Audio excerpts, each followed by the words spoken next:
Cole-Tac suppressor cover. It works.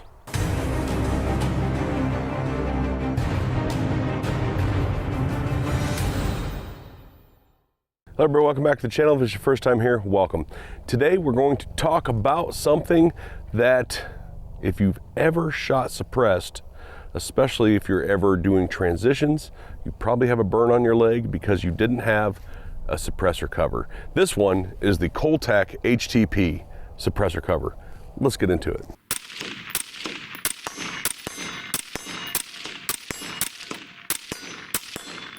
Now, for full transparency, I did purchase this with my own money, and I'm certainly glad I did because I have burned myself since I bought this Otter Creek polonium suppressor. It is the HTP high temperature Python cover. It has an inner layer here that is able to withstand 3,000 degrees. The outer layer is 1000D Cordura nylon, and these straps are what they call their BOA system. Now, this is completely customizable, many different types of camo, solid color and camo patterns. You can choose a strap color, you can choose a outer covering color, and you can choose a buckle color. Now, as I just showed you, this thing absolutely works. I took this off right after I got done shooting. It's warm to my hand, but I wouldn't dare touch the suppressor right now. It is rated for full auto fire, rated for short barrel rifle, long barrel rifle, all that stuff. It has, it is the second from toppest tier. Toppest, is toppest a word? Uh-oh, retard alert! Retard alert! If it's not, I just invented one. From the toppest tier of what they offer 4 or 5 different styles. I'll put the chart up here, and this gets probably the best reviews and the widest use case scenario for most people. And that's why I chose the HTP. Now, when ordering, you give them your length and girth. You give them length and girth. We're so used to companies giving us their length and girth that we finally get to do it to somebody else. You give them the length and girth of your, or diameter of your suppressor, and then you also tell them what suppressor it is that you have.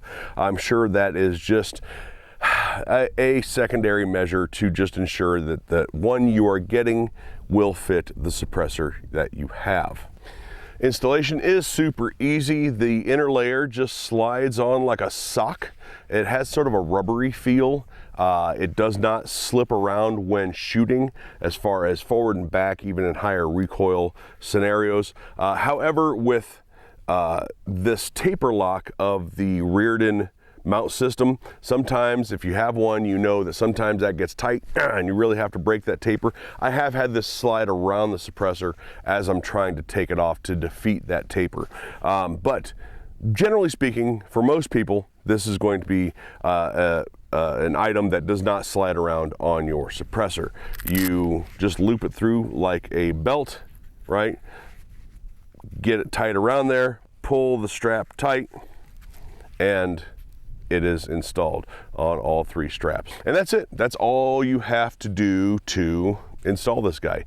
And run with it. Just run and run and run and run and run and run with it.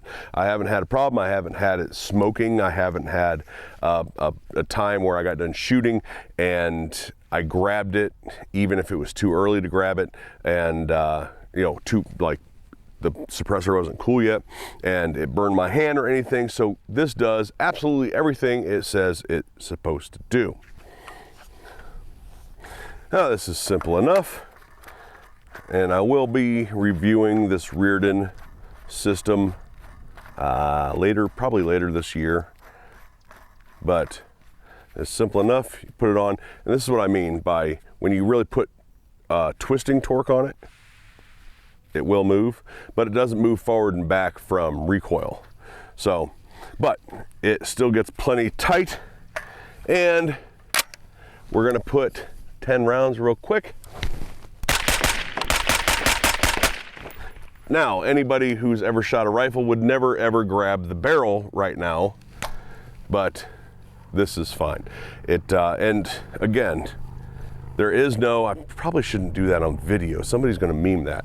But it doesn't slip off of the suppressor. But like I said, when you put rotational torque on it, there is some slide. So one other thing to point out is this does add diameter to your suppressor. So if you're running a rifle light that is set in, as it should be, set in close to the rail, this will obstruct the light a little bit more. It does not obstruct the beam, the actual center of the beam, but as much suppressor shadow as you're going to get on the ground or to the side, you get more with obviously making your suppressor bigger. Now, a good suppressor cover is not cheap. A good suppressor cover. Plenty of cheap suppressor covers out there.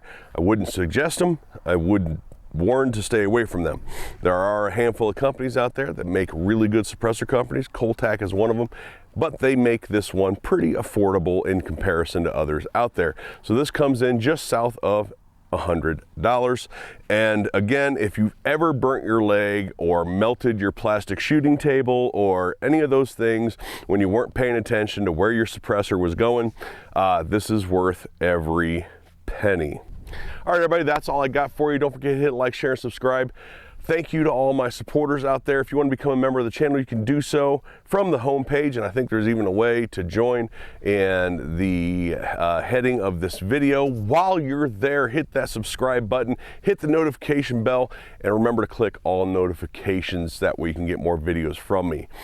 Nice product from Cole-Tac, the HTP suppressor cover. Pretty cool. Check them out. Thank you guys for watching. Leave a comment down below if you have any experience with Cole-Tac or other suppressor covers for that matter.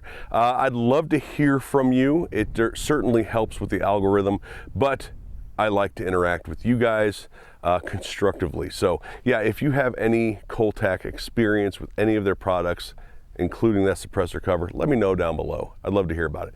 Thanks for watching. We'll talk to you later.